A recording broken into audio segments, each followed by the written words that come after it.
Indian വിനോദസഞ്ചാരികളുടെ എണ്ണത്തിൽ ഗണ്യമായ കുറവ് രേഖപ്പെടുത്തിയതിനെ തുടർന്ന് തുർക്കിയുടെ ടൂറിസം മേഖലയിൽ വൻ സാമ്പത്തിക നഷ്ടം എന്നാണ് റിപ്പോർട്ട്. 2025 ഇതുവരെ തുർക്കിയിലെ പ്രധാന വിനോദസഞ്ചാര കേന്ദ്രങ്ങൾ സന്ദർശിച്ച ഇന്ത്യക്കാരുടെ എണ്ണം 2024 അപേക്ഷിച്ച് 85,000-ലധികം കുറഞ്ഞതായാണ് റിപ്പോർട്ടുകൾ പറയുന്നത്. തുർക്കിയിലെ ടൂറിസ്റ്റ് സീസൺ ജൂൺ 1 ആരംഭിക്കുന്നതിനാൽ ഈ കുറവ് രാജ്യത്തിന്റെ സാമ്പത്തിക മേഖലയിൽ കനത്ത ആഘാതം ഉണ്ടാക്കിയിട്ടുമുണ്ട്. തുർക്കിയിലെ പ്രമുഖ പത്രമായ അലന്യ പോസ്റ്റാസിയാണ് ഈ വിവരങ്ങൾ റിപ്പോർട്ട് ചെയ്തത്.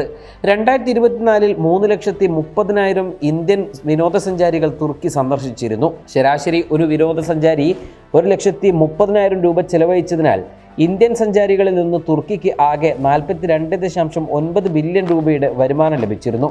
എന്നാൽ 2025 തുടക്കത്തിൽ, പ്രത്യേകിച്ച് മെയ് മാസത്തിൽ ഇന്ത്യൻ സഞ്ചാരികളുടെ എണ്ണം ഏപ്രിലിനെ അപേക്ഷിച്ച് 24% കുറഞ്ഞു.